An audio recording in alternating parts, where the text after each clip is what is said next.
20వ అధ్యాయము 15వ వచనం. యేసు అమ్మా ఎందుకు ఏడ్చుచున్నావు అని అడిగారు. పరిశుద్ధాత్మ దేవుడు ఈ వాక్యము ద్వారా మనతో మాట్లాడునుగాక. ఆమె చిన్న ప్రార్థన చేసుకుని వాక్య భాగంలోనికి వెళదామండి. పరలోకమందున్న మా తండ్రి, పరిశుద్ధుడా, గొప్ప దేవుడా, మీకు స్తోత్రములు. జీవము కలిగిన యేసయ్యా, నీకు వందనాలయ్యా. ఇంతవరకు నాయన నిన్ను స్తుతించుకునే భాగ్యం ఇచ్చారు. కొన్ని మాటలు మాట్లాడుకోవటానికి మీ కృప అనుగ్రహించారయ్యా, మీకు స్తోత్రం చెల్లిస్తున్నాం. ఈ సమయమందు దేవ మీ మాటలు వినాలని మీ ఎదుట మేము సాష్టాంగపడి ఉండగా, ఆశపడుతుండగా మాట్లాడే గొప్ప దేవుడా, మీరు మాతో మాట్లాడమని వేడుకొనుచున్నాం. దేవ వాక్శక్తిని అనుగ్రహించి మీరే మాకు కావలసిన మాటలు, దేవా నీ సన్నిధిలో నిన్ను సంతోషపెట్టే మాటలు మేము నేర్చుకునగలుగుటకై నీ కృప దయచేయండి. యేసుక్రీస్తు రక్తం మా మీద ప్రోక్షించుకొనుచున్నాం. నీ కృపాసనం దగ్గరికి వస్తుండగా సమయోచితమైన కృప మీరు మాకు అనుగ్రహించి మీరే మహిమ పొందుమని మా ప్రభువును మా రక్షకుడైన యేసుక్రీస్తు నామమున ప్రార్థించి అడిగి వేడుకొనుచున్నాము తండ్రి. ఆమేన్, ఆమేన్, ఆమేన్. ఈ సందర్భం మనందరికీ తెలుసు. యేసుక్రీస్తు ప్రభువుని సిలువ వేసిన తరువాత శుక్రవారం సాయంత్రం 6 గంటలకు ఆయన తీసుకెళ్ళి సమాధిలో పెట్టిన తరువాత శనివారం ఆయన అంతా ఆ సమాధిలోనే ఉన్నారు. ఆ తర్వాత కొన్ని కార్యక్రమాలు జరిగాయి. ఇప్పుడు సందర్భం కాదు కాబట్టి మనం ఏమి దానికోసం ఆలోచించక్కర్లేదు. ఆదివారం ఉదయాన్నే కొంతమంది స్త్రీలందరూ కలిసి యేసుక్రీస్తు ప్రభు శవశరీరానికి సుగంధ ద్రవ్యాలు రాద్దామని బయలుదేరి వెళ్ళారు. అందులో ఒకరు ఈ మరియమ్మ, ఈ మగ్ధలేని మరియమ్మ. అక్కడికి వెళ్ళిన తర్వాత వీళ్ళు వెళ్తూ ఉన్నప్పుడు ఆలోచించుకుంటూ వెళ్ళారు. ఆ సమాధి ఎదురుగుండా పెద్ద రాయి ఉంది కదా, ఆ రాయిని ఎవరు దొర్లిస్తారు? ఎందుకు అని అంటే అది 2 టన్నుల బరువు కలిగిన రాయి, 2000 కేజీలు బరువున్న రాయి. మనం ఆడవాళ్ళం దాన్ని కదల్చలేము, మన కొరకు దాన్ని ఎవరు కదిలిస్తారు? ఆ రాయి తొలగిస్తే కదా మనం యేసుక్రీస్తు ప్రభు శవశరీరానికి ఆ సుగంధ ద్రవ్యాలు రాయగలం అని ఆలోచించుకుంటూ వెళ్ళేసరికి ఆల్ ఆఫ్ సడన్ చూడగానే అక్కడ రాయి తొలగించబడి ఉండుట చూశారు. మత్తయి సువార్త 28వ అధ్యాయంలో ఆ రాయి మీద ఒక దూత కూర్చున్నట్టుగా ఉంటుంది. మార్కు సువార్తలో రాయి తొలగించబడింది, సజీవుడిని మీరు ఎందుకు సమాధుల్లో ఎదుగుతున్నారని దూత చెప్పినట్టు ఉంటుంది. లూకా సువార్తలో కూడా రాయి తొలగింపబడి అక్కడ దూత గారు ఉన్నట్టుగా ఉంటుంది. యోహాను సువార్తలో మాత్రం ఈ దూత ఉన్నట్టుగా అదేం ఉండదు, కానీ వీరు దాన్ని చూసిన తర్వాత అక్కడ ఉన్న స్త్రీలందరూ పారిపోతారు. మగ్ధలేని మరియ మాత్రం మిగిలిపోతుంది. అక్కడుండి ఆవిడ ఏడుస్తూ ఉంటుంది. అయితే యేసుక్రీస్తు ప్రభు అప్పటికే ఆయన పునరుద్ధానుడైపోయి సజీవుడయ్యి సమాధిలో నుంచి బయటకు వచ్చి గలిలయ వైపు నడుచుకుంటూ వెళ్ళిపోతుంటారు. వీళ్ళేమో సమాధి దగ్గర ఉన్నారు, ఆయన ఆల్రెడీ గలిలయ దాటి వెళ్ళిపోతున్నాడు ఆయన. ఈ ఏడుపు విని మొదటి వారం మనం దాని గురించి ధ్యానించుకున్నాం. మొదటి వారం మగ్ధలేని మరియ దేంటి అనుకూలమైన దానిగా మనం ఎలా ఉండాలి, దేవుడు ఎలాంటి వారి కన్నీటి ప్రార్థన ఆలకిస్తారు అని అంటే కీర్తన గ్రంథం 51:7 ఆ దినాన మనం ధ్యానించుకున్నాం. విరిగి నలిగిన హృదయమును ఆయన అలక్ష్యము చేయడు. ఇప్పుడు ఈవిడ విరిగి నలిగిపోయి అక్కడ కన్నీరు కారుస్తా ప్రార్థన చేస్తూ ఉంది. కాబట్టి ఈ కన్నీటిని చూచి యేసుక్రీస్తు ప్రభు మరలా వెనక్కి తిరిగి వచ్చాడు. ఆ రోజున కూడా ఆ విషయం చాలా చక్కగా మాట్లాడుకున్నాం. ఎందుకంటే ఆయన తండ్రి దగ్గరికి వెళ్ళాలి. పునరుద్ధానుడు అయిపోయిన తర్వాత తండ్రి దగ్గరికి వెళ్ళిపోవాలి. ఆయన తండ్రి దగ్గరికి వెళ్ళాల్సిన పని కూడా మాట్లాడుకుని ఒక స్త్రీ ఏడుస్తుంటే వెనక్కి తిరిగి వచ్చేసాడు. తన పనిని తండ్రి దగ్గర సబ్మిట్ చేసుకోవాల్సిన దాన్ని కూడా ఆయన మానుకుని కన్నీటి ప్రార్థనకు విలువిచ్చి వెనక్కి తిరిగి వచ్చారు. ఆయన వచ్చి అక్కడ అడుగుతున్న మాట, ఏం మాట అది? అమ్మా ఎందుకు ఏడుస్తున్నావు? ఈ దినాన్న దేవుడు మనల్ని అడుగుతున్నాడు. ఎందుకంటే మనకి ఇక్కడ ఉన్న వారందరికీ సమస్యలు ఉన్నాయి. కాన్ఫరెన్స్లో ఉన్నవారికి కానీ ఇక్కడ ఉన్నవారికి కానీ ప్రతి ఒక్కరికి కష్టం లేనివాడు ఎవరు ఉండరు. TV9 మీరు చూస్తారో చూడరు, దాంట్లో క్యాప్షన్ వస్తుంది, అప్పు లేనివాడు చెప్పాలి TV9 గాడిద, అప్పు లేనివాడు గాడిద అని వేస్తాడు అక్కడ. TV9 చూస్తూనే ఉండండి, ఇక చూస్తూనే ఉండాలి మనం, ఏమంటే వేరే పనే ఉండదు మనకి. అలాగా అందరికీ అప్పులు ఉంటాయి. అనిల్ అంబానీకి అప్పులు ఉంటాయి. అప్పులు ఉన్న వాళ్ళందరూ భారతదేశం విడిచిపోయి చాలామంది ఉన్నారు. కష్టాలు లేని వాళ్ళు కూడా ఎవరు ఉండరు. ఎవరికి తగ్గ కష్టం వారికి ఉంటుంది. అయితే కష్టాల కోసం మగ్ధలేని మరియ ఏడుస్తుందా? అప్పు కావాలి ప్రభువా అని ఏడుస్తుందా? ఆరోగ్యం పాడైపోయింది ప్రభువా అని ఏడుస్తుందా? లేకపోతే కుటుంబ సమస్యల కొరకు ఏడుస్తుందా? ఎందుకు ఏడుస్తుంది? ఆ సమాధి దగ్గరికి వెళ్ళి ఆవిడ ఎందుకు ఏడుస్తుంది? ప్రభువు దర్శన భాగ్యం కావాలి. ప్రభువు దర్శన భాగ్యం. మనం ఎలా ఏడుస్తాం? మనకి ఎంత బాధలు ఎక్కువగా ఉంటే రేపు పొద్దున్న ఏదైనా పేమెంట్ ఉంది, అప్పులు వాళ్ళకి ఏదైనా కట్టాలి, వాళ్ళ ఇంటి దగ్గరికి వచ్చేస్తారన్నప్పుడు మనకి కన్నీటి ప్రార్థన స్టార్ట్ అయిపోద్ది. అవునా కాదు రిచి? భలే వచ్చేది కన్నీరు, ఎక్కడి నుంచి వచ్చేదో తెలియదు, తన్నుకుంటూ వచ్చేది అంతే. అబ్బాయి మోకరించిన దగ్గర నుంచి ప్రభువా అని అనమే కాదు, కళ్ళంటే నీళ్ళు వచ్చేస్తా ఉంటే బాబోయ్, మామూలు ఏడుపు కాదు. కానీ ఈవిడ ఏడుపు అది కాదు. ఆ దేవుడు కూడా అంటాడు, ఏంటండి మీ ఇద్దరు? దేవుడు కూడా అంటాడు, యేసుక్రీస్తు ప్రభువు కూడా అంటారు, 1 యోహాను పత్రిక 5వ అధ్యాయము 14వ వచనం. ఆయనను బట్టి మనకు కలిగిన ధైర్యం ఏదనగా, యేసును బట్టి, ఆయన అంటే యేసుక్రీస్తే కదా, యేసుక్రీస్తును బట్టి మనకు కలిగిన ధైర్యం ఏదనగా, ఆయన చిత్తానుసారముగా మనం ఏం అడిగినా గాని ఆయన మన మనవి మన ప్రార్థన ఆలకిస్తారనున్నది. దేవుణ్ణి బట్టి మనం ధైర్యం తెచ్చుకోవాల్సిన మాట.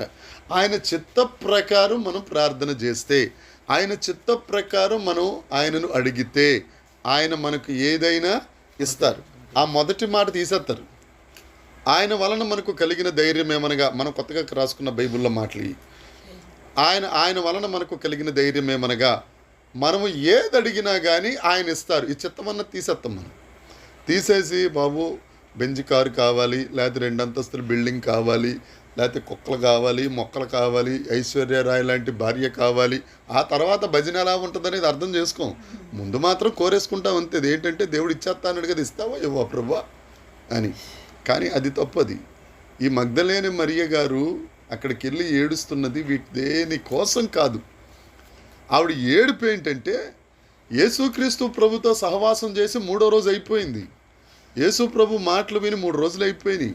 యేసుక్రీస్తు ప్రభు పాదాల చెంత కూర్చుని 3 రోజులు అయిపోయింది. యేసు ప్రభు దెయ్యాలను వెళ్ళగొట్టడం చూసి 3 రోజులు అయిపోయింది. యేసుక్రీస్తు ప్రభు పరలోక రాజ్య మర్మాలు తెలియచేయటం 3 రోజులు అయిపోయింది. ఆయన సన్నిధి దూరం అయిపోయింది. ఇందాక పాడుకున్న పాట కూడా అది, నువ్వు కనిపించిన రోజున. ఆయన కనిపించకపోతే మంచి పచ్చని పొలం కూడా ఎడారైపోద్ది. ఆయన పెదవిప్పితే ఏమవుతుందటండి? పచ్చిక బయలైపోతుంది. అది లేదు ప్రభువా నాకు. 3 రోజులు ఎప్పుడు మాట్లాడావు నువ్వు? గురువారం మాట్లాడావు, బేస్తవారం మాట్లాడు, శనివారం అంతా కష్టాలే, శనివారం అంతా సిలువ మీద మాటలే, శనివారం ప్రాణం పోయింది, శుక్రవారం శనివారం మాటలేవు. నా జీవితం ఏమైపోవాలి ప్రభువా? నువ్వు లేకపోతే మా బ్రతుకేమైపోవాలని మగ్దలేని మరియ గారు ఆ సమాధి దగ్గరికి వెళ్ళి ఏడుస్తున్న మాట.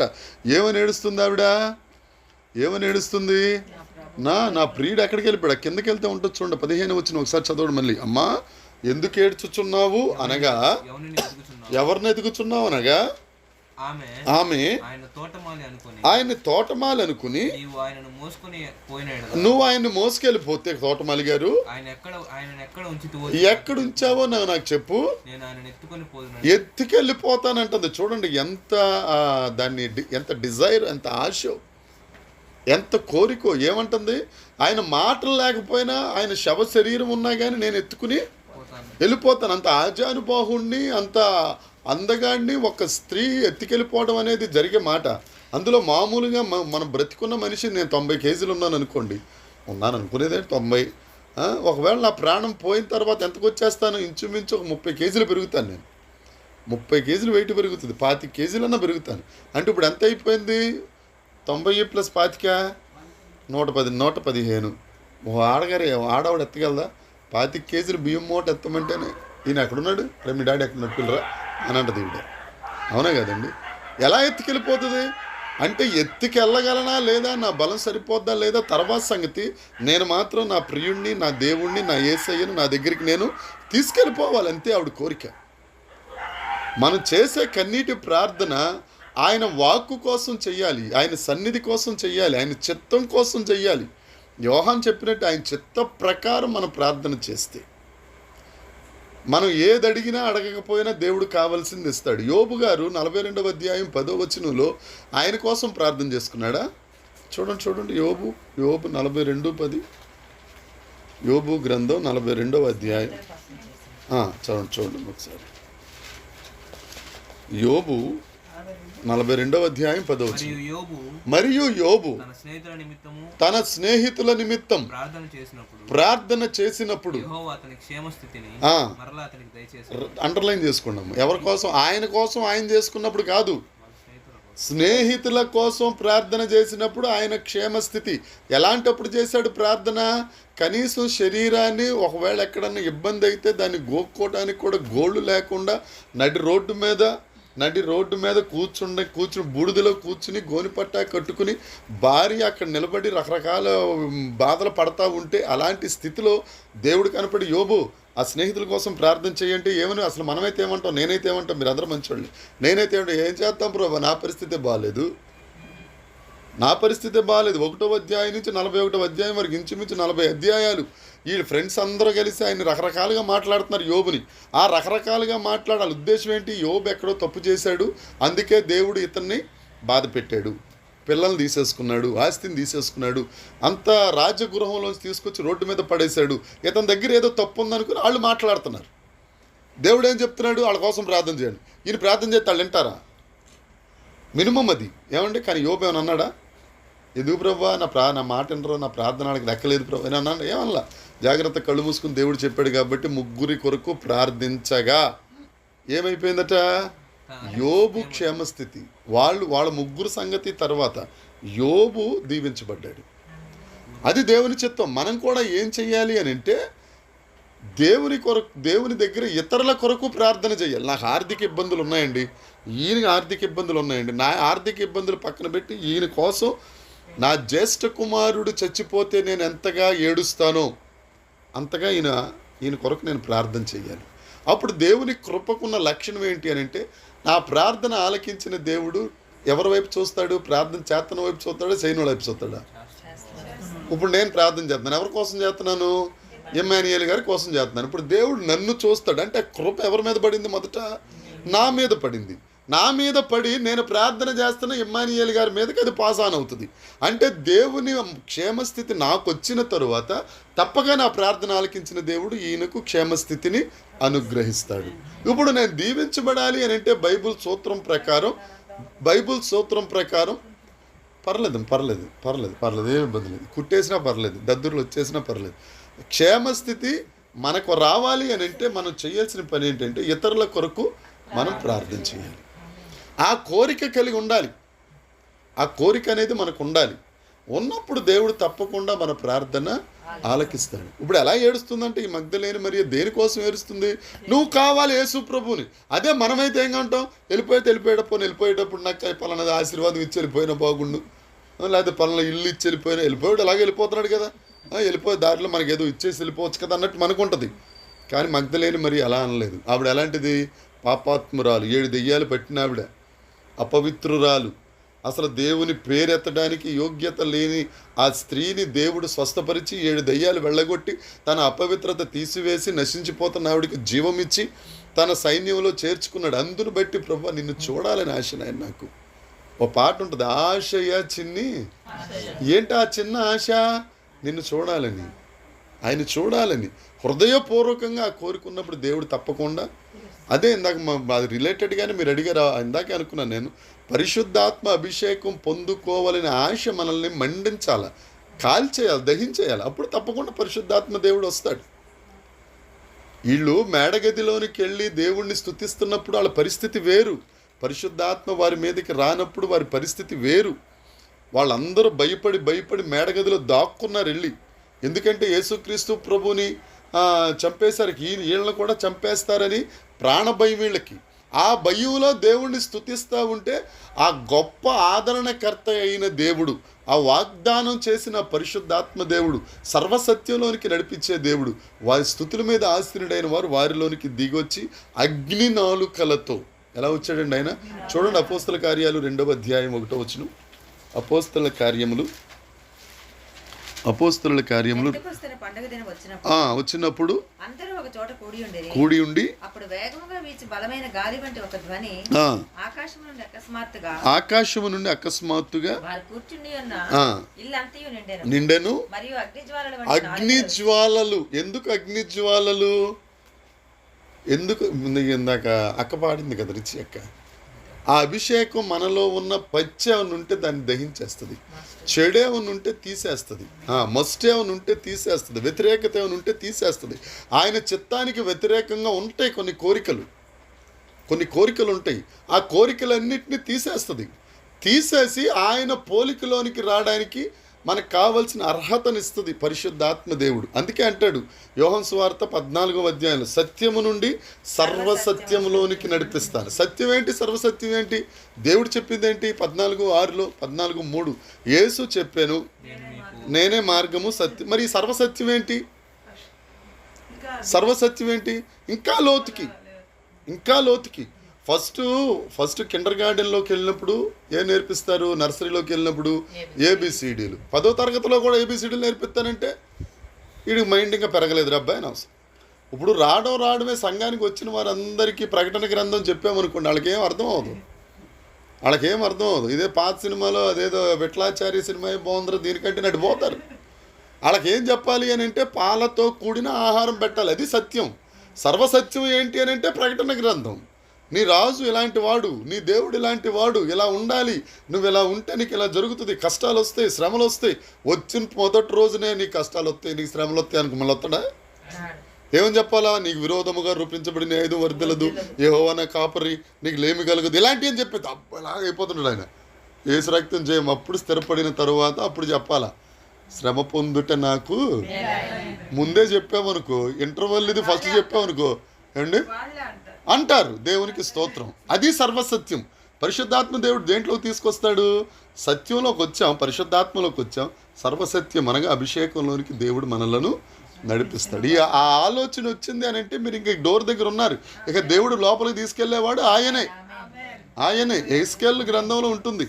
మొదట చీలమండల వరకు ఆ నది, తరువాత మోకాళ్ళు, తర్వాత మొల వరకు, తర్వాత భుజముల వరకు, తర్వాత ఈత కొట్టడానికి అవకాశం లేనంతగా ఈత కొట్టేయచ్చు, అంత పెరిగిపోయింది అనేది. మనం ఫస్ట్ స్టార్టింగ్లో ప్రశ్నతో ఎక్కడ స్టార్ట్ అయింది? అభిషేకం అంటే ఏంటి సార్ ఇది అంటే చీలమండలంలో ఉన్నాం. ఇక అలా మనం నడుస్తూ ఉండాలి. దాన్ని ఎక్కడ చీలమండలం సార్లే రేపు పొద్దున్న స్నానం చేద్దాం అందాక వెళ్ళిపోయి జాగ్రత్తగా వంటగదిలోకి వెళ్ళిపోదాం అనుకుంటే ఇక వెళ్ళిపోయినట్టు అక్కడతో ఆగిపోదు. దేవుడు అభిషేకాన్ని వెనక్కి తీసుకోడు, ఒకసారి ఇచ్చిన తర్వాత వెనక్కి తీసుకోడు. కాకపోతే మనం ఆ నదిలో నడుస్తూ ఉన్నప్పుడు దేవుడు రోజు నేను చెప్పేది అదే, పైనుండి వచ్చే జ్ఞానం ప్రతిరోజు మనలో పెరగాలి. అయితే ఇప్పుడు ఈవిడ గారు అపవిత్రాత్మలు పెట్టింది, పాపాత్మురాలు ఆవిడ, దేవుని దగ్గరికి వచ్చి అసలు అవకాశం లేదు. దేవుడు స్వస్థపరిచిన తరువాత ఆవిడ ధ్యాస, ఆవిడ తలంపంతా ఏంటి? యేసయ్య నేను నిన్ను చూడాలి. జక్కయ్య ఉన్నాడు, జక్కయ్య మామూలుడు కాదు, ఆయన మామూలుడు కాదు. ₹1 కట్టాల్సి ఉంటే ₹4 తీసుకుంటాడు ఆయన. అన్యాయస్తుడు. అక్కడ ఉన్న వారందరిలో, ఊరోళ్ళందరిలో ఆయనకు ఒక పెద్ద పేరు, ఈడు అన్యాయస్తుడు అని. అయితే ఆయనకు ఒక మంచి రోజున ఏం ఆలోచన కలిగింది? యేసయ్యను చూడాలని ఒకటే ఆశ. ఆయన చూడాలని ఆశ ఉన్నప్పుడు ఆయన ఎలాంటి వాడైపోయాడట? పొట్టివాడిగా ఉన్నాడు. ఆయనకంటే ఎత్తుగా ఉన్నవాడు చాలామంది ఉన్నారు. ఇప్పుడు ఈయనకి యేసు ప్రభుని చూడాలని ఆశ. ఈయనకి అడ్డుగా ఎవరు ఉంటారంటే ఎత్తుగా ఉన్న నేనే ఉంటాను. ఎందుకంటే నేను చెప్పే అబద్ధాలు కానీ, నేను చెప్పే మోసాలు కానీ, నేను చేస్తున్న పలానా పరిస్థితులు, ఈయన ఎవరిని చూస్తాడు? ఫస్ట్ దేవుడిని చూడడం. ఎవరిని చూస్తారు?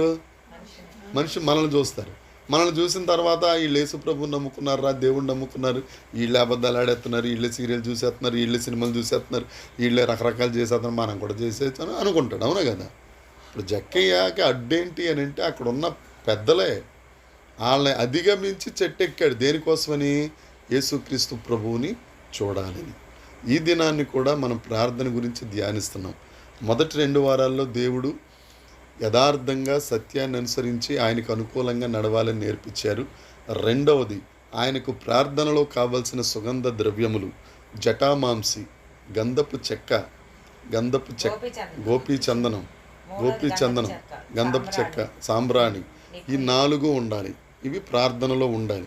ఈ దినాన్ని దేవుడు చెప్తున్నాడు ఆయన చిత్త ప్రకారం మనం ప్రార్థన చేయాలి. ఒక 2-3 మాటలు చూసుకుని ఏంటి ఆయన చిత్తం, ఎలా ప్రార్థన చేస్తే ఆయన ప్రార్థన వింటారు, భక్తులు ఎలా ప్రార్థన చేశారు అనే 3 మాటలు మనం చూసుకుని ముగించేద్దామండి. మొదటిది ఎజ్రా గ్రంథము 9వ అధ్యాయము 3వ వచనం.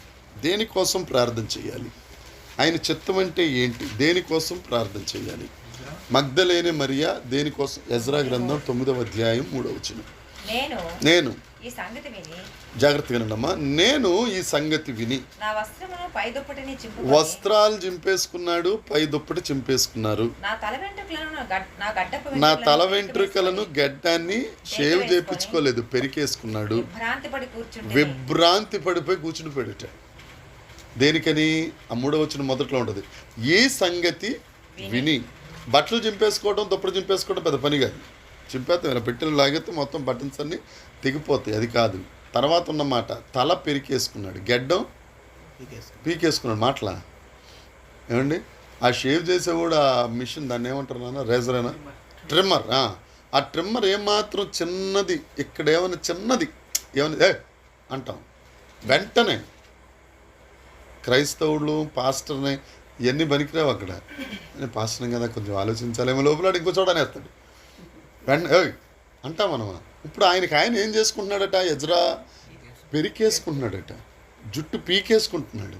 విభ్రాంతిగా ఆశ్చర్యంగా అలా కూర్చునిపోయాడు. ఒక్కోసారి ఏం చేయాలో అర్థం కాని పరిస్థితులు కూర్చుని పోతాం కదా. ఎందుకు కూర్చున్నాడు అలాగా? ఒకసారి చూద్దాం. ఎందుకు కూర్చున్నాడు, ఏమైందని కూర్చున్నాడు? 2వ వచనం చదువుదాం. వారి కుమార్తెలు పెళ్లి చేసుకుంటూ తమ కుమారులను తీసుకుంటూ పరిశుద్ధ సంతతిగా ఉండవలసిన వారు ఆ దేశపు జనులతో కలిసి వీళ్ళు ఏమైనా పాపం చేశారా? ఏంటండి ఈ అపరాధం చేసిన వారు? ఏంటి అపరాధం? వీళ్ళ పిల్లలు వెళ్ళి అక్కడ దేశంలో ఉన్న పిల్లలతో కలిసి పెళ్లి చేసేసుకున్నారు. దేవుడు ఏం చెప్పాడు? మీరు ప్రత్యేకింపబడిన వారుగా ఉండాలి. ఏమండి? మీకు అది కావాలంటే రిఫరెన్స్ చూడండి. నిర్గమాకాండం 33:16. నిర్గమాకాండ గ్రంథం 33వ అధ్యాయం 16వ వచనం. నిర్గమాకాండం 33వ అధ్యాయం 16వ వచనం. నీ ప్రజల ఎడ్లను నీకు కటాక్షం కలిగినదని దేని వలన తెలియబడను? మోషే అంటున్నాడు దేవుడితో. మోషే మన వాక్యం కూడా ఇదే, ఎక్కడ? అల్లూరులో. నా సన్నిధి నీకు తోడుగా వస్తుంది, నేను నీకు విశ్రాంతినిస్తాను అని దేవుడు మోషేతో చెప్పిన తర్వాత మోషే అంటున్నాడు, నీ కటాక్షం మా మీద ఉందని, నీ సన్నిధి మాకు తోడుగా ఉందని ఎలా తెలుస్తుంది? నువ్వు మాతో రావాలి. మొదటిది నేను ఈ 30 లక్షల మంది భూమి మీద, జాగ్రత్తగానమ్మా, నేను 30 లక్షల మంది భూమి మీద ఉన్న సమస్త ప్రజలలో నుండి ప్రత్యేకంగా ఉండాలి. ఎలా ఉండాలండి? ఈ అపార్ట్మెంట్లు ఎన్ని ఇళ్ళు ఉన్నాయి? 6. 6ట్లో 5 ఒక రకంగా ఉంటే మనం ఒక రకంగా ఉండాలి. నెల్లూరులో ఎన్నో గృహాలు ఉన్నాయి, కానీ క్రైస్తవులమైన ప్రత్యేకంగా ఉండాలి. అలాగని చెప్పి మన లోకంలో లేమా? లోకంలోనే ఉన్నాం. వాళ్ళు పీల్చిన గాలి మనం పీలుతున్నాం, మనం పీల్చి వదిలేసిన వాళ్ళు పీలుతున్నారు అన్నాం, ఓకే. కానీ వేరుపరచబడిన వారిగా ఉండాలి. మన పద్ధతి వేరు, మన పడికట్టు వేరు, మన మాట తీరు వేరు, మన వాకింగ్ స్టైల్ వేరు, మన డ్రెస్సింగ్ స్టైల్ వేరు. ఇవన్నీ వేరుగా ప్రత్యేకంగా వాళ్ళు చూడగానే అనుకోవాలి వీళ్ళు క్రైస్తవులు రా. వాళ్ళు అడగాలి, మీరు దేవుడు నమ్ముకున్నారు? అవునమ్మా. నీకట్ట తెలుస్తుంది, నువ్వు చూడగానే అర్థమైపోతుంది. అంటే బొట్టు పెట్టుకున్నంత మాత్రాన కాదు. బొట్టు పెట్టుకోలేదు కాబట్టి మీరు క్రైస్తవులని మేము ముస్లిమ్స్ కూడా పెట్టుకోవట్లేదు. వాళ్ళు బురక వేసుకుంటారు కదా పాస్టర్ గారు, అప్పుడు కనపడదు కదా బొట్టు ఉందో లేదు కదా, మన ప్రవర్తనను బట్టి. అయితే మరి దేవుడు వాళ్ళు ఒక రకంగా మనలో ఒక రకంగా చూస్తాడా? చూడ కదా, చూడ. దేవుడు లోకమును ఎంతో ప్రేమించాడు. మరి ప్రత్యేకంగా ఎలాగుంటాం మనం? యేసుక్రీస్తు ప్రభువు 30 సంవత్సరాలు, 3.5 సంవత్సరాలు అంటే ఆయన పరిచయం చేశారు. 30 సంవత్సరాలు ఆయన లోకంలోనే ఉన్నారు, కానీ ఆయనలో పాపం అనేది లేదు. ఆయన అంటాడు కదా 7:26, మొన్న కూడా మనం మాట్లాడుకున్నాం. ఆయన పాపులలో చేరక ప్రత్యేకింపబడిన వాడు, ఆయన ప్రత్యేకంగా ఉన్నవాడు. ఏంటి ఆయన ప్రత్యేకత అంటే, మత్తయి సువార్త 8వ అధ్యాయం ఉంటుంది. తీయక్కర్లేదు చెప్పేస్తానండి. యేసుక్రీస్తు ప్రభు కొండ మీద ప్రసంగం అయిపోయింది. 7వ అధ్యాయంతో కొండ మీద ప్రసంగం అయిపోయింది. ఆయన పైనుంచి దిగి వస్తున్నాడు, కొండ మీద నుంచి దిగి వస్తున్నాడు. కిందన ఒక కుష్ఠరోగి పరిగెట్టుకుంటూ వస్తున్నాడు. యేసు ప్రభు పైన, ఊహించుకోండి, యేసు ప్రభు పైనుంచి మన అపార్ట్మెంట్ కింద నుంచి దిగుతున్నాడు. ఆ కింద రోడ్డు మీద ఎవరున్నారు? కుష్ఠరోగి ఉన్నారు. ఆ కుష్ఠరోగి వచ్చి యేసు ప్రభుని, యేసు బాబు నన్ను కొద్దిగా స్వస్థపరచవా, నీకు ఇష్టమైతే, అక్కడ ఉన్న మాట, నీకు ఇష్టమైతే నీవు నన్ను శుద్ధినిగా చేయి. ఆయన ఏమన్నాడు? నాకు ఇష్టమే అని ముట్టి ఎందుకు ముట్టుకోవాలా? ఆయన వాక్ స్వస్థపరిచేది కదా. ఏమండి? అవునా కదా? ఎందుకు ముట్టుకున్నాడు? మాట స్వస్థపరుస్తుంది. ఈ స్పర్శ ఆయన ధైర్యపరుస్తుంది. ఎందుకంటే కుష్ఠరోగి ఆ రోజుల్లో భార్య విడిచిపెట్టేస్తుంది, పిల్లలు విడిచిపెట్టేస్తారు, ఎవ్వరు కనీసం దరిదాపుల్లోకి రారు, తిన్నావా తినలేదని అడగరు. ఒకవేళకి బాగా ప్రేమ కలిగిన వాళ్ళు ఉంటే అప్పుడు పాలిథిన్ కవర్లు లేవు కాబట్టి మరి ఎలా పట్టుకెళ్ళారు, ఏ అరిటాకులో పట్టుకెళ్ళారు, అక్కడ తీసుకెళ్ళి వాళ్ళున్న లెప్పర్సీ ఏరియా, ఆ పాళెం ఆ పక్కన పెడితే కుక్కలు తినొచ్చు, నక్కలు తినొచ్చు, దుమ్ము పడవచ్చు, ఏం పడవచ్చు. వాళ్ళు వచ్చి తీసుకుని ఇదంతా ధూళి అయిపోయింది అని తినాలి. వీళ్ళు ఉండరు అక్కడ, వాళ్ళు అపవిత్రులు. తండ్రే అప్పుడు దాకా ఆయన సంపాదించిన ఆస్తి అంతా వీళ్ళందరూ తిన్నవాళ్ళే, ఆయన అనుభవిస్తున్న వాళ్ళు కూడా. కానీ ఆయన కుష్ఠరోగం వచ్చింది కాబట్టి ఒక్కడు లేరు.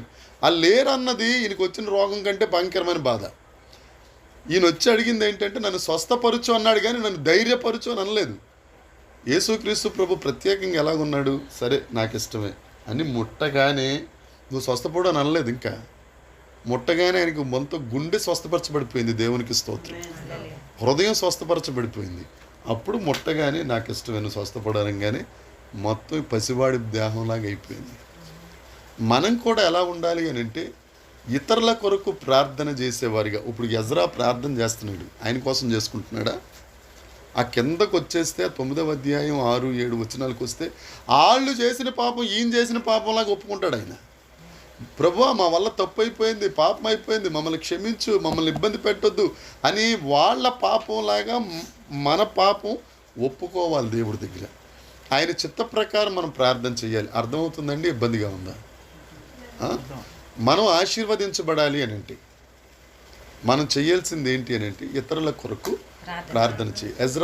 ఎజ్రా ఒక లేఖికుడు, ఒక శాస్త్రి, ఒక ధర్మశాస్త్ర ఉపదేశకుడు. అతను పరిసేయుడు. ఇతను ధర్మశాస్త్రాన్ని ఉపదేశించేవాడు, రాసేవాడు, చదివేవాడు. వాళ్ళందరికీ సమాజ మందిరంగా కూర్చోబెట్టి వాళ్ళందరికీ వాక్యాన్ని చదివి వినిపించేవాడు. అలాంటి పెద్ద మనిషి గడ్డం పీకేసుకున్నాడు, తల పీకేసుకుని ఏడుస్తున్నాడు అంటే అతనికి ఏమి లేక కాదు. ఆయన ఉద్దేశం ఒకటే, అరే వీళ్ళందరూ పాడైపోయారు, దేవుని ఉగ్రత మా మీదకి వచ్చేస్తుంది. అలాగని వీళ్ళు తప్పు చేసేసారా, పాపం చేశారా, బ్లండర్ మిస్టేక్ ఏం చేశారు? కాదు. వాళ్ళ కలిసిపోయారు అంతే. మనం కూడా కలిసిపోతాం. కాలేజీల్లో కానీ, స్కూల్స్లో కానీ, లేకపోతే జాబ్ స్పాట్స్లో కానీ వాళ్ళు ఏదో తీసుకొస్తారు, వాళ్ళు ఏదో పెడతారు, వాళ్ళు ఏదో రకరకాలుగా అంటారు. ఇవన్నీ ఉంటాయి. ఇమ్మీడియట్గా వీళ్ళు ఉద్యోగాల్లో కానీ, కాలేజీల్లో కానీ మా ప్రసాదం మీరు తినరా, మీ ప్రసాదం మేము తినం. అసలు ఎవడు పెడతాడు నీకు ప్రసాదం? మంది ప్రభు వల్ల చర్చిలో ఉన్న బాప్తిజం లేని వాళ్ళకే పెట్టం మనం. అవునా కాదండి? ఇంకా వాళ్ళకి ఎందుకు ఇస్తాం మన ప్రసాదం? నేనైతే అదే చెప్తాను, నీ ప్రసాదం నాకొద్దు, మా ప్రసాదం బాప్తిజం తీసుకున్న వాళ్ళు, వివేచించుకున్న వాళ్ళకే మేము ఇస్తాం. నీ దాకా ఎక్కడ వస్తుంది అబ్బాయి? నీ పెట్టే ప్రసక్తే లేదు. ప్రత్యేకపరచుకోవాలి.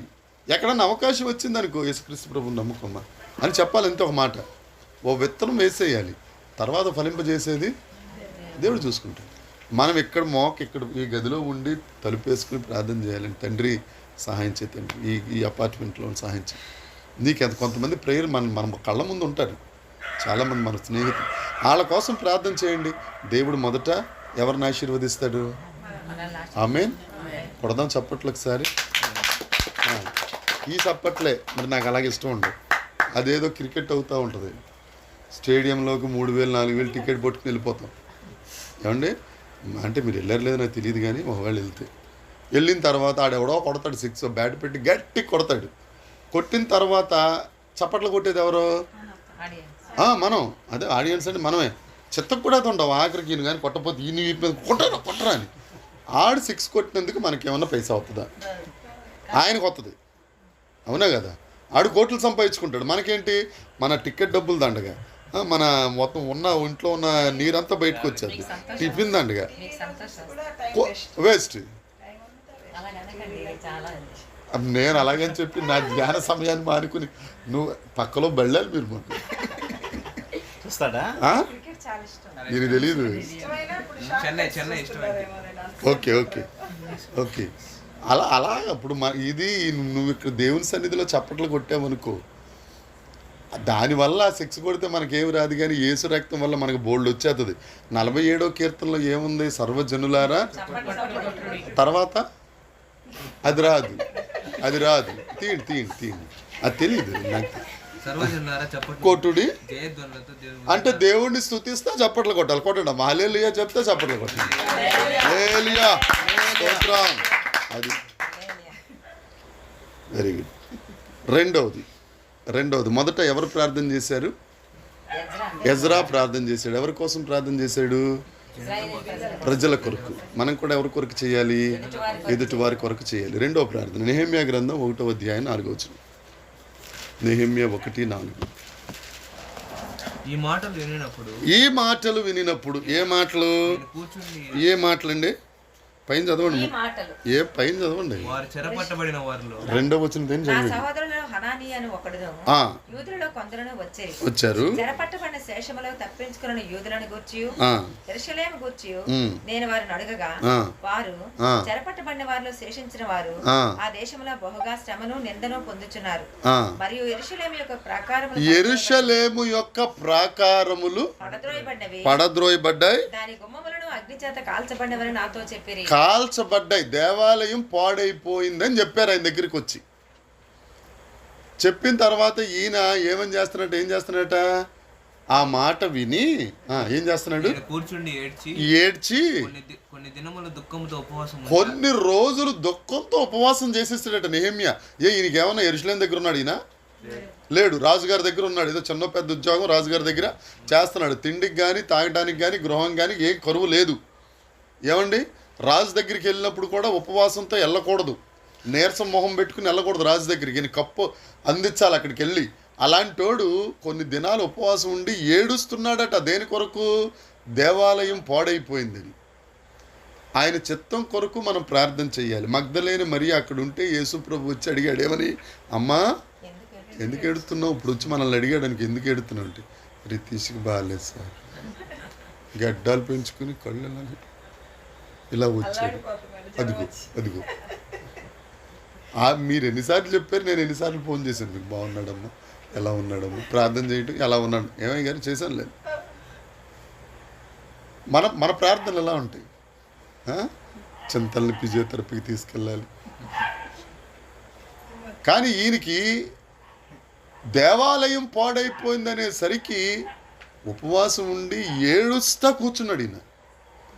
మనం దేవుని చిత్తం ఏంటి అని అంటే, మొదటిది ప్రజల కొరకు ఏడవాల, రెండవది దేవాలయం కొరకు ఏడవాలి. ఎందుకంటే దేవాలయం ఇదివరకు ఉన్నట్టుగా లేవు, పాత రోజుల్లో ఉన్నట్టుగా లేవు. ఇప్పుడంతా షో పుట్టప్ అంతా. దేవాలయం ఇదివరకు నాకు తెలిసిన, నాకు నేర్పించిన, నేను నేర్చుకున్న ఈ భక్తి ఎలాగో అని అంటే, వాళ్ళు పాపాన్ని పాపంగా చెప్పాలి. సంఘంలో చర్చికి వచ్చారు అని అంటే ఆ గంటన్నర నువ్వు ఈ దుర్మార్గంలో ఉన్నావు, నువ్వు ఎలా ఉన్నావు, నువ్వు సరి చేసుకో. అంతేగాని నిన్ను ఆశీర్వదిస్తాడు, దేవుడు నిన్ను ఇలా చేస్తాడు ఉండకూడదు. అది ఉండకూడదు. అది లేకపోతే వాళ్ళు ఎవడు రాడు. కరెక్ట్గా కనుక ఏదన్నా వాక్యం గట్టిగా చెప్పామనుకో, నేను ఇమ్మానుయేల్ గారు మీకోసమే పాస్టర్ చెప్పేస్తున్నాడు, అంతేగాని నా కోసం చెప్తున్నాడు ఎవడండో, నీకోసమే నీకు వేసేస్తున్నాడు పాస్టర్ అని అంటారు. నా కోసం అనుకోరు. రోజులు అలాగే అయిపోయినాయి. అంటే అక్కడ దేవాలయం అయితే కాలిపోయినాయి, కానీ ఇక్కడ దేవాలయాలు, ఇప్పుడున్న దేవాలయాలు మట్టి కలిసిపోయినాయి. సేవకులు అలాగే అయిపోయారు. అలాగని చెప్పి విశ్వాసులు కూడా అలాగే. ఇంతవరకు సేవకులు ప్రత్యేకంగా ఉండేవారు. ఏమండి, వాళ్ళ పరిస్థితి వేరు, వాళ్ళ వాక్య తీరు వేరు, వాళ్ళ ధ్యానం వేరు. కానీ ఇప్పుడు అలా లేదు. కాబట్టి దేవుని చిత్తం ఏంటంటే సంఘం నిర్మించబడాలి, సంఘం బాగోవాలి, దేవాలయం బాగోవాలి. నెహెమ్యా చేసిన ప్రార్థనదే. మనం కూడా దేవుడు మనల్ని ఆశీర్వదించాలి, మన కష్టాల కడల నుంచి బయటికి తీసుకురావాలి అని అంటే మొట్టమొదట మనం చేయవలసిన ప్రార్థన ఏమండి? ఇతరులకు. రెండవది సంఘం కోసం. ఒక దేవాలయం కదా, యేసయ్య దేవాలయం కోసం చేస్తాను, ఎక్లేషియా కోసం చేస్తాను, హెర్మోన్ కోసం, కర్మేల్. సార్వత్రిక సంఘాలన్నీ దేవుని యొక్క శరీరమే. క్రీస్తులో ఉన్న మనందరం ఒకటే శరీరం. అయితే కొంతమంది కాళ్ళు, కొంతమంది ఏళ్ళు, కొంతమంది తల, ఇలా ఒక్కొక్కరు వారి వారి యోగ్యతలను బట్టి, వారి దేవుడిచ్చిన అవకాశాన్ని బట్టి శిరస్సు యేసుక్రీస్తు ప్రభు, బాడీ అంతా మనం. ప్రపంచంలో ఉన్న క్రైస్తవులందరం ఒకటే శరీరం. కాబట్టి మన శరీరం కోసం, మన యేసయ్య సంఘం కోసం మనం ప్రార్థన చేసుకోవాలి. మూడవది, మొదటి దేనికోసం ప్రార్థన చేయాలి? రెండవది దేవాలయం కోసం. మూడవది యెహెజ్కేలు గ్రంథం 9వ అధ్యాయం 4వ వచనం. యెహెజ్కేలు 9:4.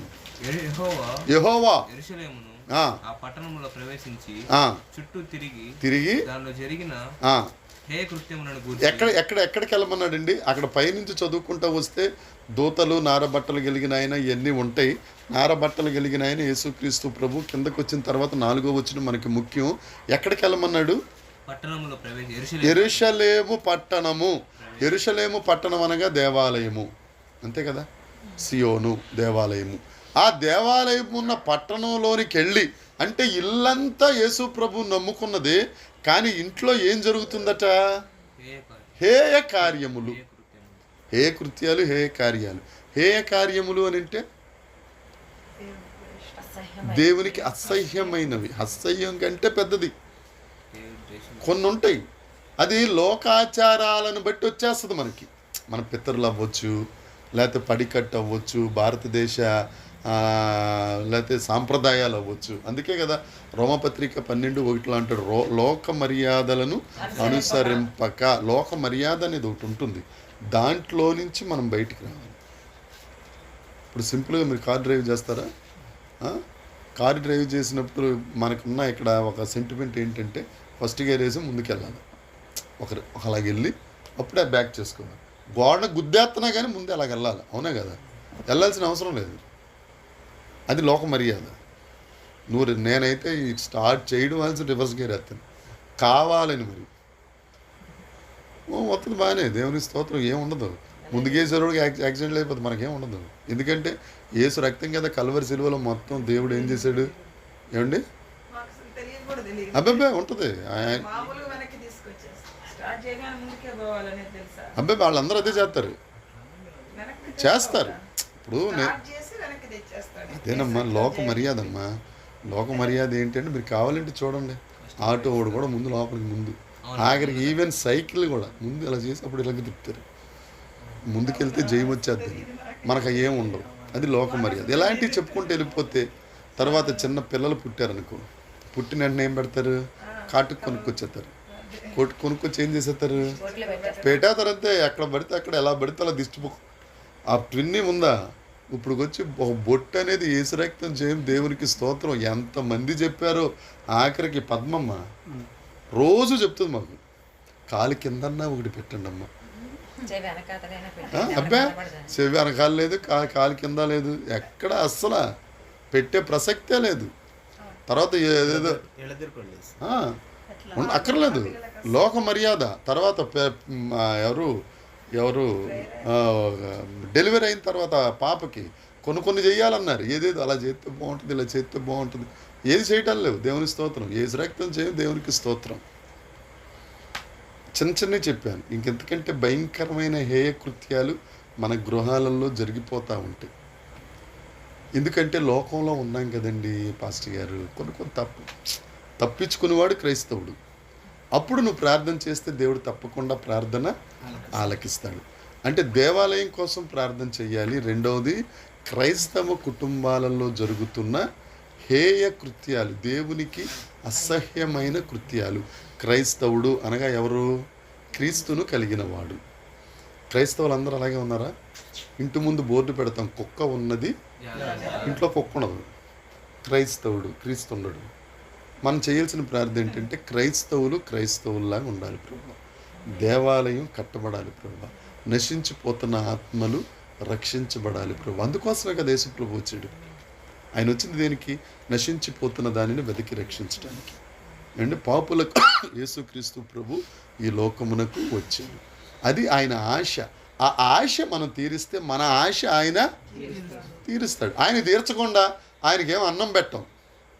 ఇవన్నీ ఆయనకి భోజనంతో సమానం. కనీసం మెతుకు కూడా ఆయనకి పెట్టాం. మనమేమంటాం, ప్రభా రేష్మ బిర్యానీ తెచ్చి ప్రభా, ముందున ఈయనకి పెడితే కదా, ఈయన ఆరోగ్యంగా ఉంటే కదా. ఏమండి కాదా? మనం యేసు ప్రభువుకి ఇవ్వాల్సింది ఇస్తే. అందుకే సమూయేలు అంటాడు, ఏమంటాడంటే, నన్ను గణపరచుడి, నేను మిమ్ములను. ఆయన్ని మనం గణపరచాలి. మనం ఆటోమేటిక్గా గణపరచబడతాం. ఎలా పరచబడతాం అనేది మనకు అనవసరం. ఆయన మాట చెప్పాడు, నమ్మదగిన వాడు, వాగ్దానం నెరవేర్చే దేవుడు, తప్పక మాట మీద నిలబెట్టే దేవుడు, మనల్ని పోషిస్తున్నాడు. మనకి శ్రమలు వస్తున్నాయండి, మనం ప్రార్థన చేస్తున్నా దేవుడు వింటలేదు అన్నట్టు ఉంటుంది. ఇప్పుడు అక్కడి దాకా ఎందుకు? నాకు ఆర్థిక ఇబ్బందులు ఉన్నాయి, ఆర్థిక పరిస్థితులు ఉన్నాయి, ఎంత ప్రార్థన చేస్తాను, నా ప్రార్థన ఇంటలేదు, నా శ్రమంలో దేవుడు తోడుగా లేడంటే ఎట్లా మాట్లాడతాను? 58 సంవత్సరాలు చిన్నప్పటి నుంచి నా ప్రాణం పోయే పరిస్థితుల్లో కూడా దేవుడు ఆ ప్రాణం నాకు ఎన్నిసార్లు కరోనా వచ్చిందో నాకే తెలియదు. ఏమండి, ఎన్నిసార్లు వచ్చింది నాకు కానీ ఆవిడకి కానీ. అయినా కానీ ఏ ఆదివారం ఆరాధన ఆగలేదు, ఏ శుక్రవారం ఆరాధన ఆగలేదు. నెల్లూరులో మొత్తం అన్నిటా ఆరాధనలు ఆగిపోయినాయి. యేసయ్య దేవాలయంలో మాత్రం శుక్రవారం సాయంత్రం అంటే సాయంత్రం ఆరాధన, ఆదివారం 9 గంటల కంటే 9కి ఆరాధన ఉండేది అంతే. వచ్చేవారు అలాగే జనాలు, దేవుని వచ్చేవారు జనాలు అలాగే. ఏమండి, ఎప్పుడు ఆగల. ఆ లెక్క వస్తే ఎప్పుడూ వెళ్ళిపోవాలి. నేను పాట పాడే దేవుని పరదేశులము పాడరే ఎప్పుడు పాడు మీరు? ఎప్పుడు పాడతారంటే సమాధికి వెళ్ళినప్పుడు పాడతారు, సమాధి తోటకి. లేకపోతే పరలోకము నా దేశం, అప్పుడే గుర్తొస్తుంది. అప్పుడు దాకా పరలోకం నా దేశం అనేది గుర్తులేదు దేవుడికి. అప్పటి నుంచి దేవుడు కాచుకుంటానే వస్తున్నాడు. నాకంటూ ఒక కుటుంబాన్ని ఇచ్చాడు, పిల్లల్ని ఇచ్చాడు, ప్రయోజకులను చేశాడు, మనవరాలను ఇచ్చాడు. మధ్యలో అల్లుడి గారు ప్రభువులందరూ నిద్రించిన అలాగని చెప్పి ఎక్కడన్నా దేవుడు అన్యాయం చేశాడా? చేయలేదు. ఈ సముద్రాలన్నీ ఈదుకుంటూ వచ్చాం. ఇప్పుడున్న ఈ సముద్రాన్ని కూడా దేవుడు చేస్తాడు తప్పకుండా. ఆమేన్. అంతే. మనల్ని కాపాడువాడు నిద్రపోడు, మనం నిద్రపోతుంటాం. సహాయం చేసే దేవుడు తప్పకుంటాడు మన పక్షాన. ఎవరున్నా లేకపోయినా ఆయన మన చేయి పట్టుకుని ఉంటాడు. మన చెయ్యి ఆయన చేతిలో ఉంచితే చాలు. ఆయన చేతిలో ఉంచడం మీన్స్ నశించుతున్న ఆత్మల కోసం ప్రార్థన చేయాలి, దేవాలయం కోసం ప్రార్థన చేయాలి. ప్రభువా, క్రైస్తవుల్లోనే యేసుక్రీస్తు ప్రభు మత్తయి సువార్త 10వ అధ్యాయంలో 12 మంది శిష్యుల్ని ఎవరి దగ్గరికి వెళ్ళమన్నాడు? ఊర్లోకి వెళ్ళి సువార్త ప్రకటించమన్నాడా? ఇశ్రాయేలీయుల దగ్గరికి వెళ్ళి సువార్త ప్రకటించమన్నాడా? కాదు చూడండి, కాదు. మీరు అపోస్తల కార్యాలు 1వ అధ్యాయం చెప్తున్నారు, నేను మత్తయి సువార్త 10వ అధ్యాయం చెప్తాను. చదవండి. కాదండి, చూడండి. మత్తయి 10 చూడండి, ఇక్కడ నుంచి చదవండి. యేసు 12 మందిని పంపుచు వారిని చూచి వారికి ఆజ్ఞాపించినదేమనగా ఏం చేశాడట? ఆజ్ఞాపించాడు. ఏమని? మీరు అన్యజనుల దారిలోనికి వెళ్ళకుడి. అమ్మా మేస్టర్ గారు చూడండి, అండర్లైన్ చేసుకోండి. మీరు అన్యజనుల దగ్గరికి కాదు, సమరయుల దగ్గరికి కూడా వెళ్ళొద్దు. ఇజ్రాయేలీలు అని అంటే ఎవరు? అమ్మమ్మ, ఇజ్రాయేలీలు అంటే ఎవరు? దేవుని బిడ్డలు. దాంట్లో కొంతమంది నశించిపోయారట. ఉందా అక్కడ? ముందు మన ఇల్లు కట్టుకోవాలా? ముందు మన ఇల్లు బాగుంటే ఎదుటోడికి చెప్తాం, అరే నా ఇల్లు చూడరా బ్రహ్మాండంగా ఉంది, రంగులు చూడు, ఎల్లో కలర్ చూడు, రితీష్కి గ్రీన్ ఇష్టం అంటే గ్రీన్ వేసాను చూడు, రిషికి రెడ్ ఇష్టం అంటే రెడ్ వేసాను చూడు, రవి గారికి నలుపు ఇష్టం అంటే నలుపు వేసాను చూడు, రేచల్ గారికి వైట్ ఇష్టం అంటే అందుకే వైట్ వాష్ చేసి చెప్తాం. నీకు ఇష్టమైంది నువ్వు వేసుకోరా అని చెప్తాం. ఒకవేళ అలా లేదని గాడు చెప్తారు, ముందు నువ్వు ఇంటికి రంగు వేసుకోరా అంటారా? అనరా? మనం ఎక్కడికి వెళ్ళాలి? ముందు ఇజ్రాయేలీల దగ్గరికి. ఇజ్రాయేలీల్లో తప్పిపోయిన గొర్రెలు ఉన్నారు. హెస్కేలు ప్రార్థన అదే 9:4లో హేయ కృత్యాలు జరుగుతున్నాయి ఇజ్రాయేలీల దగ్గర. ఇజ్రాయేలీలు బైబిల్ చదవట్లేదు, ఇజ్రాయేలీలు ప్రార్థన చేయట్లేదు, ఇజ్రాయేల్ రకరకాలుగా ఉన్నారు. ఆ హేయ కృత్యాలు పోవునుగాక ప్రార్థన చేయాలి దేవుని దగ్గర. అప్పుడు ఏం జరుగుతుంది తెలుసా అండి? మనం ఆయన స్వరూపంలోకి వచ్చేస్తాం. ముందు ఆశీర్వాదం, తర్వాత విజయక్క ఏమవుతుంది? ఏసైలాగా అయిపోతుంటాం మనం. ఆ వైరాగ్యంలోకి వస్తూ ఉంటాం. అప్పుడు బిర్యానీ ఎదురుకుండా పెట్టినా కొద్దిసేపు ప్రార్థన చేసుకొస్తానులే మమ్మీ, తర్వాత తింటానులే. అర్థం అవ్వదు మమ్మీకి. ఏంటి హైదరాబాద్ నుంచి వచ్చిన తర్వాత తింటానంటాడు. ఇంతవరకేమో దోశలు కావాలన్నాడు, ఎగ్ దోశ కావాలన్నాడు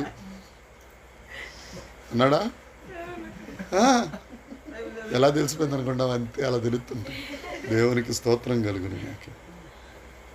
మగ్దలేని మరియని యేసు ప్రభు అడిగాడు, ఏమనమ్మా ఎందుకు ఏడుస్తుంది?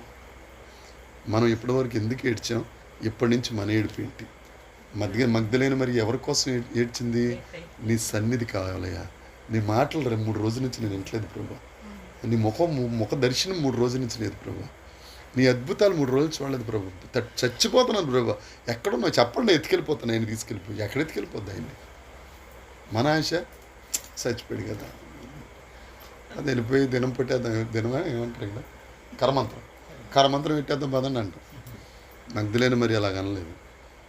అందుకే ఇప్పటికీ మగ్దలేని మరియ మనతో మాట్లాడుతుంది. ఆమేన్. అట్టి కృప దేవుడు మనకు అనుగ్రహించును గాక.